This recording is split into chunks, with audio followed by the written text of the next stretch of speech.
Hello guys! Magandang hapon sa inyo lahat.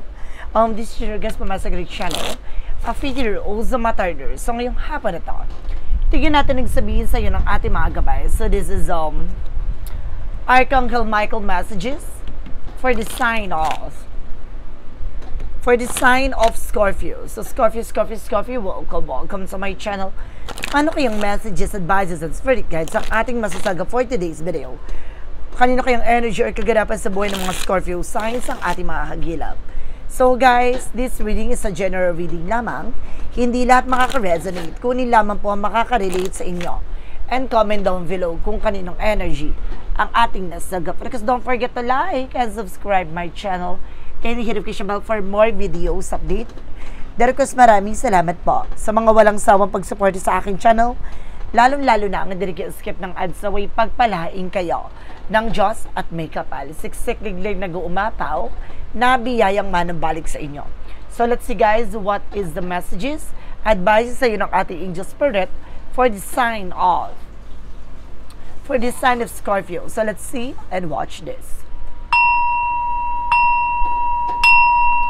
Angel spirit guide, please give me information po ano kayong sabihin sa iyo ng ating mga gaway for Archangel Michael messages. Angel spirit, please give me information po. Archangel Michael, give me information paano kayo gusto sabihin, anong gusto mo sabihin sa ating kapatid ng mga Scorpio, no? Your children are watched over by angels, no? Yung mga anak mo naman daw, no? Kung may mga anak ka, ginagabayan daw ng ating gabay, or kung may mga kapatid ka pang mas maliit pa, maaaring ginagabayan to ng ating mga gabay. And there's self-respect, no? Kailangan respetuhin mo ang iyong sarili, no? Kailangan mo rin ng pahinga. Additional messages. At the same time, this is something go forward fearlessly. So, kailangan mo magpatuloy na walang kinakatakutan. No? Kailangan mo magpatuloy na walang panghamba. Kung ano man yung gusto mong gawin, gawin mo. Kung alam mo ito ay makakatulong sa'yo, ilaban mo. And there's a God is in charge, no? Nandito ang ating Panginoon, ginagabayan at sinusuportahan ka sa lahat ng eksenang gagawin mo. At the same time, you're on the right path, no? Nasa tamang direction ka. Huwag kang mag-alala, no? Lahat ng bagay na to ay maaaring ayon sa kaloob ng Diyos, ayon din sa kaloob ng ating gabay na si Archangel Michael. So let's see, paano natin to hihimay-himayan at paano natin to i-elaborate sa inyo. So let's see, what is additional messages with an angel spirit?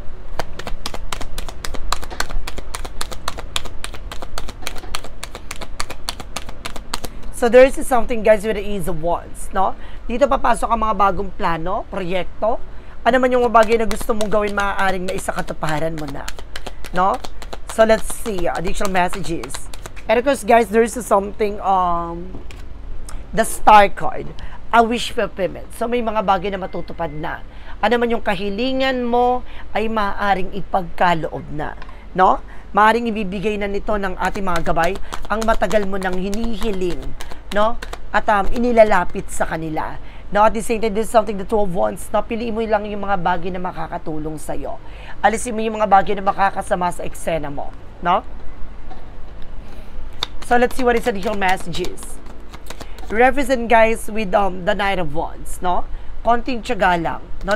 Napakalapit mo na para magtagumpay, no? Huwag kang matakot, huwag kang mag-alinlangan, no? Magtiyaga ka sa kung ano man yung mga bagay na meron ka at ituloy-tuloy mo lang yan. There's a 7 of Pentacles, harvest moment, no? Ani ka rin, no? Ano man yung mga bagay na pinaghirapan mo, ipinunla mo, darating yung araw na makakamit mo rin ang gantimpalang pagpapala, no? Na matagal mo nang hinahangad. And there's something magician for manifestation. Tulad ng sinasabi ni Archangel Michael, na this something a God is in charge, no? With a magician, this something a God power. No, ibig sabihin dito, isa sa mga bagay na maisa sa katuparan ng mga pangarap at plano mo dahil sa ating Panginoon. No, dahil ibibigay niya na ang matagal mo nang hinihiling, no? Matagal mo nang minimithi. Now, let's see what is additional messages. Represent with the 3 of Swords, no? Ibig sabihin dito guys, no, marami tayong plano na maaaring hindi natutuloy, hindi nangyayari, no? Dahil inaalis ng ating Panginoon yung mga bagay na alam natin makakasama sa atin. At the same time, No, wag tayo nag-share ng kahit anong information with other people. Kasi ang nangyayari, no, nagkakaroon ng delays and cancellation dahil yung pinagkwentuhan mo, yun pala yung taong may inggit sa'yo, no? There's an evil eye. No? Let's see what his additional message is. And there's something, the Knight of Cups. No, there's something in offer. Na may parating talagang offer sa'yo, no, ang ating mga gabay. No, darating to at ipagkakaloob talaga sa'yo. Additional messages. Represent guys with the Empress card, no, rebirth, no? Disconnect from the world or sinasabi dito na self-love, self-care. No, lagaan mo at mahalin mo yung sarili mo. Piliin mo yung mga bagay na alam mo makakatulong lang sa'yo. What is an additional messages? So there's something, the Eight of Cups. So something moving forward. Makaka-move on ka rin. No, makakawala at makakalaya ka din dyan. No, sa mga pinagdadaanan mo, sa mga nararanasan mo. Now, this is something guys with 2 of Swords, no? There's a decision that you need to make. So, kailangan mo mag-decision dito, no? Kailangan mo na mag-take ng action. At the same time, this is something that Knight of Swords with the success driven, na may mga bagay na unti-unti ka na magtatagumpay. Bibilis ng takbo ng eksena to. There's a speed up. No, bibilis talaga siya, no? Mas mabilis pa sa kidlat tulad ng sinasabi ng ating gabay na ano man yung mga bagay pinapangarap mo, makukuha mo siya. Now, there's something guys with a King of Wands, something vision. No, lagi mo titignan yung magiging possibilities. No, yung advantage and disadvantage. No, kumbaga tignan mo yung magiging gagawin mo na magtatagumpay ka dyan. Ganun pa lang, malayo-malayo pa lang, tignan mo na magtatagumpay ka. No? At the same time, this is something, the Six of Cups, no? Some of you, there's something in memories, or may mga maaaring maraming ka ng pinagdaanan from the past na malayo ka na sa dating ikaw. No? Parang, etong offer na to yung magdadala sa'yo ng katuparan sa matagal mo nang hinihiling nung bata ka pa. No? At the same time, this is something, the Three of Pentacles for collaborations. Mag-ingat ka lang, no? Piliin mo lang yung mga taong pagkakatiwalaan mo. No? Piliin mo yung mga taong alam mong totoo sa'yo. Additional messages. And this is something, the judgment for a wake-up call. Now, this is something an inner calling. Now, kailangan mo mag-pay attention dito sa lahat na nangyayari. At the same time, this is something, the Emperor, just being mature enough and being grounded. So, kailangan mo maging mature. No? Magkaroon ka ng respeto at disiplina. Tulad din sinasabi ng ating gabay na si ating Archangel Michael with that self-respect. No? Pinapaalalahanan ka na you need to pay attention sa lahat na nangyayari. No? Magpatuloy ka na walang kinakatakutan. Diba? And this is something guys with a Page of Swords, being curiosity. No, alamin mo, tuklasin mo lahat. Marami kang bagay na matututunan pa. No, marami kang bagay na malalaman pa. Huwag kang mag-alala. Nasa tamang direction ka na. And there's a Five of Cups, no? May mga, ayun yung sinasabi ko, no? May mga disappointment, regret, and of course, may mga bigla ang tinatanggal sa'yo, no? Yung grief na yon, na huwag kang manghinayang dahil inaalis yan sa'yo. May mga bagay na makakabuti sa'yo, no? Kaya yan tinanggal, inalis. No? Tingnan mo yung good intention, no? Na bakit tinanggal yon. Now, there's a tower moment for a major changes. I told you, malaking pagbabago na magaganap sa buhay mo. Now, this is something a major. At the same time, there's something the Eight of Wands with a past communication and past movement. Now, there's a lot of transaction, and because there's a lot of communications coming in for you. No, kaya kailangan limitahan mo lang, at kailangan na alamin mo lang yung mga bagay na tatanggapin mo. Now, there's a hyphen for a lesson learned, no? There's a judgment na kailangan mo mag-pay attention. Now, i-let go mo na yung mga bagay na alam mong hindi nagsiserve sa'yo. Now, pinapaalalahanan ka na matuto ka na from the past, no? Now, magtiyaga ka kung gusto mo makuha isang bagay, pagtiyagaan mo. Now, there's something, guys, with the Seven of Cups, now maraming opportunities na darating. Marami pang pagkakataon na maaaring dumating sa buhay mo, no? Huwag kang manghinayang kung bakit inaalis sa'yo yung bagay niya o hindi mo nakukuha pa yung isang bagay. No, kailangan mo munang may matutunan. Now, there's a Eight of Swords in reverse, something of freedom from toxic and negativities na makakalaya ka na from this scenario, no? Kung punong-puno ng problema, punong-puno ka ng sigalot, punong-puno ng mga karanasan, lalo-lalo na sa mga tao sa paligid mo. Now, there's a power of God na iaalis sa buhay mo. Now, magpasalamat ka. May mga parte sa buhay mo na inaalis ang ating Panginoon kasi alam niya na hindi ito makakatulong sa'yo. No? Isa to sa magsisilbing panira sa eksena mo. So, let's see what is additional messages tayo pagdating sa finances and career, love life, at kalusugan mo. Alamin na natin yun, guys. So, let's watch this. For magical fire messages, represent what? Ay, for finances and career. Sorry. For finances and career muna. So there's something, guys, with the Ace of Swords. Now, breakthrough. Wow. Now, there's something, a breakthrough or mental clarity na may mga bagay magliliwanag sa utak mo, lalo na sa usapin about sa finances and career. Now, there's a Three of Cups. Now, there's a lot of happiness, celebration coming in. And there's something, the Nine of Pentacles with a blossoming. Now, may paglago talaga ng finances mo. Now, you have a potential, no, para maging masagana at maging maganda pamumuhay mo. Now, there's a Ten of Cups with a happiness. Diba? Ultimate happiness is here. Nag-uumapaw na kaligayahan. At the same time, this is something, the Hermit card, spiritual awakening. Na may mga party lang dito na minumulat ka. No, ginigising ka sa katotohanan. Na you need to pay attention. Kailangan mo magkaroon ng respeto sa sarili mo. Na kailangan mo mag-pay attention sa lahat na nangyayari. There's the lovers. No, connected with your love life. No? Kumbaga, kailangan nyo mag-pay attention sa lahat na nangyayari. No? Especially pagdating sa finances nyo. No, kailangan nyo pag-usapan yan ng person nyo. So, let's see what is additional messages about naman tayo sa love life. Sa love life naman, guys, there's something, the King of Swords, no? Just being a wise, no? Stop the pattern, putulin mo yung mga bagay na alam mong hindi nakakatulong sa cycle or sa eksena nyo, no? Sa buhay nyo. And there's something, the Kingman, no? Nagkakaranas kayo ng delays and cancellations, no? Dahil sa mga plano nyo, sa mga ginagawa nyo, no, iwasan niyo yung mga bagay na nakakasama sa inyo. Now, there's a Page of Cups na makinig ka sa intuitions and gut feeling mo.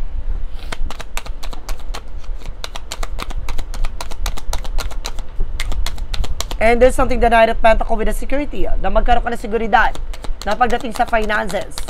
Pangalagaan at protectionan mo kung naman yung mga bagay na meron ka. And there's something, guys, with the Six of Pentacles. Now, there's something, giving and receiving something by the universe. Magtutuloy-tuloy na raw about sa relasyon or about sa finances at magiging balance na raw. And there's an Ace of Cups na nag-uumapaw na love offer, no? Mahal ka na first at the same time, mahal yung isa't isa. No? Or either there's something, a new love coming in, no? Pagdating naman tayo sa kalusugan,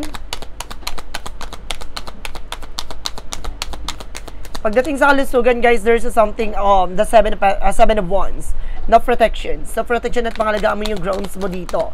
No, lalo-lalo na yung kalusugan mo. Now, there's a Two of Cups with a partnership. Para sa kanya ng person mo na nararamdaman. Kailangan nyo mag-pay attention dyan. There's a Eight of Pentacles. No, kailangan nyo ng teamwork, collaboration, concentration sa isa't isa, sa kalusugan nyo. And there's something, the Temperance with a perfect timing, healing. No, magkakaroon dito ng healing talaga and solid foundations, no? Talagang pinalakas ang inyong pagsasama. There's the Word card, represent something unwind. So, kailangan nyo dito, guys, i-refresh, no? Ang inyong relasyon or either na kailangan nyo ng time sa isa't isa. Now, at the same time, this is something, the Six of Swords with the transition. Unti-unti na rin gaganda ang kalagayan nyo, kalusugan nyo. At magiging maayos na ang yung situation, dalawa. Now, so let's see what is additional messages tayo. Now, with the magic of fire messages and advices, and of course, pick a card, yes or no. Now, ang pick a card, yes or no, pwede kang magtanong. No, isa lang magiging sagot dyan, 1, 2, or 3. No, kung ano yung magiging sagot sa tanong mo, no, maaaring comment down below kung anong number na napili mo. Na para malaman ko kung umabot ka ba sa reading na to. So, let's see, guys, no? Wala tayong paligoy-ligoy, paalamin na natin na what is the magic of fire messages and advices, and pick a card, yes or no. So, let's watch this. Okay, let's see what is the magic of fire messages represent what. With the magic of fire messages. And there's a let go. Now, may mga bagay na kailangan mo na i-let go. Pakawalan, bitawan, alisin, tanggalin. And of course, express your individuality. Now, allow yourself not to shine because you're ozone. And of course, there's something harvest moment. May harvest talaga, guys. No, ani ka talaga, and there's something in trouble. Na meron talagang trouble, guys, no? There's a lot of adventure coming in sa inyong dalawa na person mo. So, let's see what is Yin and Yang Oracle card represent what? For Yin and Yang Oracle card represent what?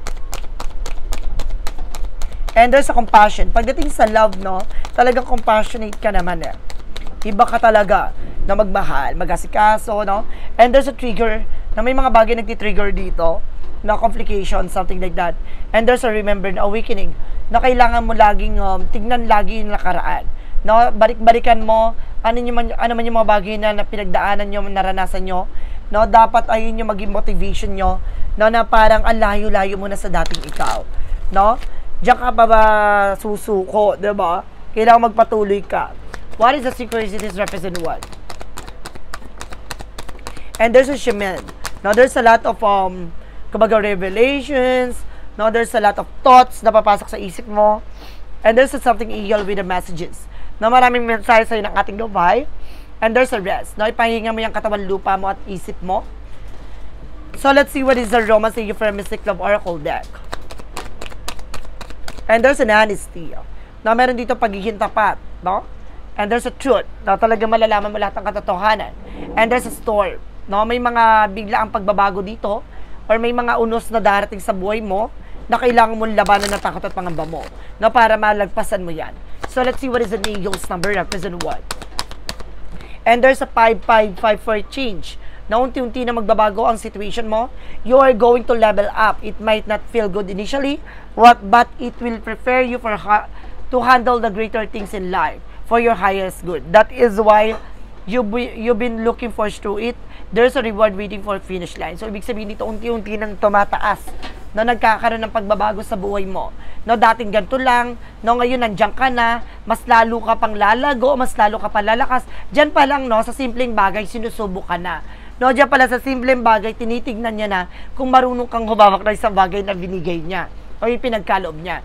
Para pag nakita niya na, kaya mo palang imagine, kaya mo palang control at the same time, no, kaya mo pala siyang palaguin, no, bibigyan kita mas maganda pa at mas maayos. Parang gana, no?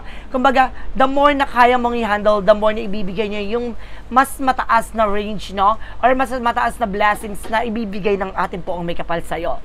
No, level up siya. No, step by step siya. So, let's see what is the Money Move Oracle deck. No, at the same time, this is something with a perfect fit. Ibig sabihin nito, ibinibigay ito sa'yo dahil para sa'yo talaga to.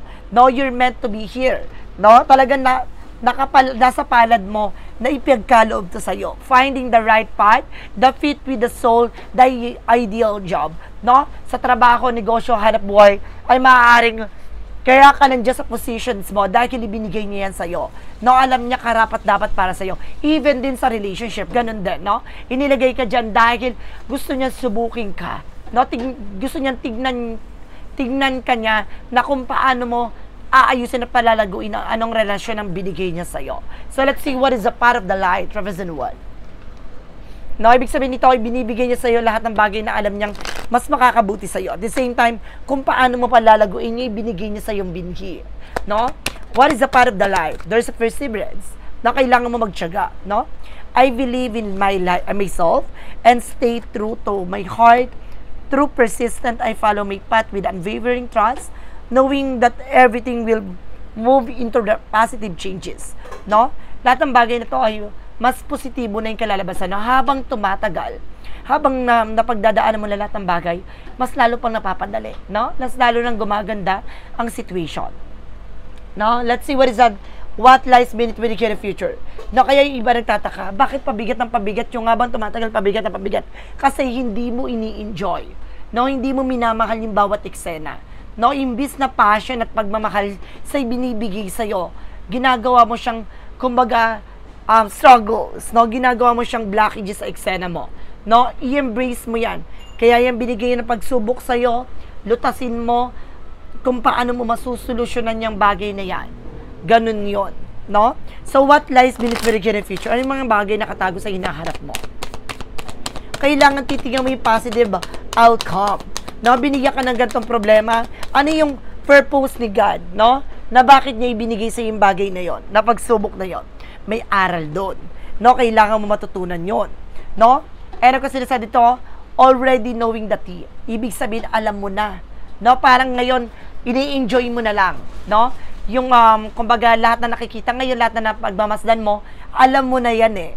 No? Hindi na yan parang, hindi ka na nape-pressure dyan sa binibigay ng nangyayari sa'yo, or yung mga challenges, obstacles na yan, hindi na yan parte ng, kumbaga, challenges no, hindi na yan parte ng mga alam mo pagdadaanan mo dahil sa ganito ganyan, no, parte yan na para enjoyin mo yung moment na yon, dahil the more na na-enjoy, the more na nararanasan mo yon, may parang reward na dumarating, diba? The more mapapansin nyo guys, no, sa bawat struggles, no, may there's a blessing in disguise na darating sa buhay natin na akala mo yun na yun, no, yung pala may blessing pa palang darating. Yun yun, kumbaga nalagpasan mo kasi yung pagsubok na yan, so ito yung reward mo. No? Another eksena naman. No, bibigyan ka ng panibagong pagsubok, pag nalagpasan mo yun, another blessing na naman. No, tumataas yung no, yung opportunities.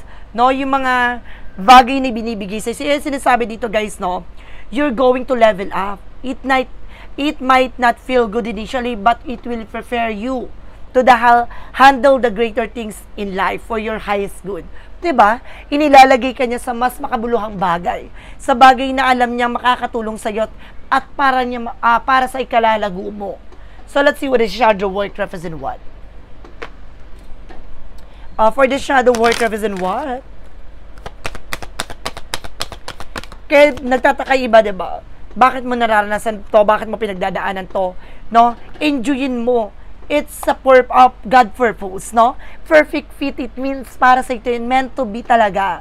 No? Kaya ni binigay sa'yo, dahil nandito ang ating Panginoon, ginagabayan ka, binibigay sa'yo yung ano na yan, no? Yung parang pagsubok na yan.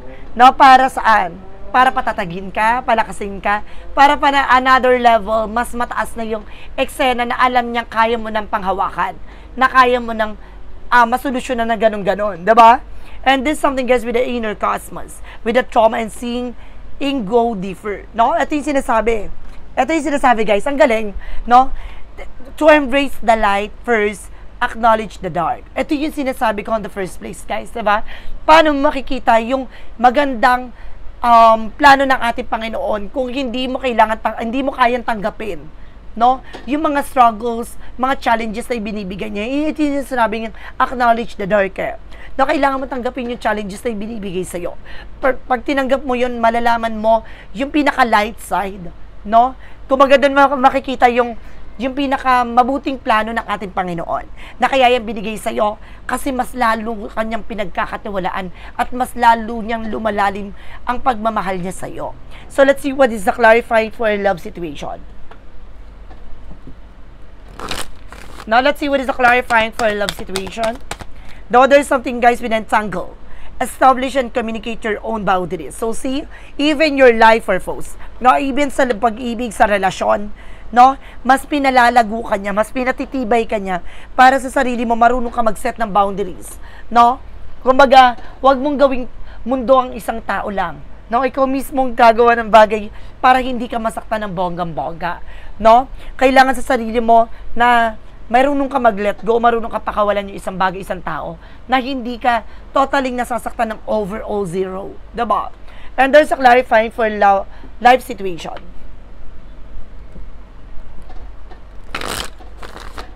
Now, let's see what is the clarifying for life situation. Kasi yung iba, diba? No? For additional guys, no? Yung iba natatakot, no? Natatakot iwanan, natatakot masaktan.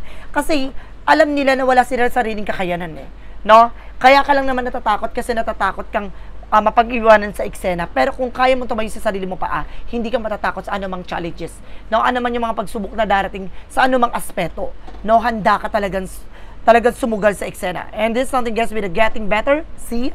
Growth is a journey, not a destination. Welcome improvement one step at a time. So see, utay-utay yan, hinay-hinay lang. Na unti-unti ka rin dyan, na unti-unting gaganda, mas lalago, mas magiging mas maayos na yung buhay mo sa dating ikaw. No, kung marunong ka tumanggap ng bagay na ibinibigay o hinakain ng ating Panginoon. So guys, let's see what is the yes or no pick a card. So let's watch this. Okay, with a yes or no pick a card guys, ito na yon. Kung sino man yung nakapili na number 1 guys, ito na yun. Now, unahin na natin yung nakapili na number 1. And there's a yes. Peaceful outcome and relaxation aids decision. No? Magkakaroon ka ng kapayapaang desisyon, magkakaroon ka ng kapayapaang kalalabasan ng eksena na to, at mas malayam na makuha mo yung mga bagay na para sa talaga. No? What is the number 2? Represent what? And this something guys with yes, sunny outlook, blossom open to divine inspiration, no? Sisibol na, no? Lalago na, gaganda na, no? Lalabas ng ang gandang hindi mo inakala, no? Yung maayos sa sitwasyon, maayos sa kalagayan, maayos na pamumuhay. Number 3, and this is something guys we know, yield is pure effort wasted, no? Sayang lang yung mga effort mo kung hindi mo pa kakalaga na titignan ano man yung mga bagay na nangyari sa kasalukuyan. So, ibig sabihin dito, kailangan na may pagpupursigi ka sa sarili mo at the same time, titignan mo yung bawat eksena sa paligid mo, no? Baka may mga, meron ka nakapasok sa buhay mo yung anay na sumisira ng eksena mo. So, kailangan mag-pay attention ka dyan. No, kasi sayang lang yung pinaghirapan mo kung may mga tao sa paligid mong sisira ng iyong pinagpaguran. So guys, this is the Archangel Michael messages for the sign of Scorpio. So Scorpio, maraming salamat po for this wonderful reading. So once again, this reading is a general reading namang dilat makaka-resonate. Kunin lamang po makaka-relate sa inyo. And comment down below kung kaninong energy ang ating nasagap. And of course, don't forget to like and subscribe my channel and hit notification bell for more videos update. Then, maraming salamat po sa mga walang sawang pag-support sa aking channel. Lalo na ang hindi nag-skip ng ads, away pagpalain kayo ng Diyos at may kapalisiksik digdig na gumapaw na biyayang mahanang balik sa inyo. Maraming salamat guys and see you in the next video. Bye-bye and babush!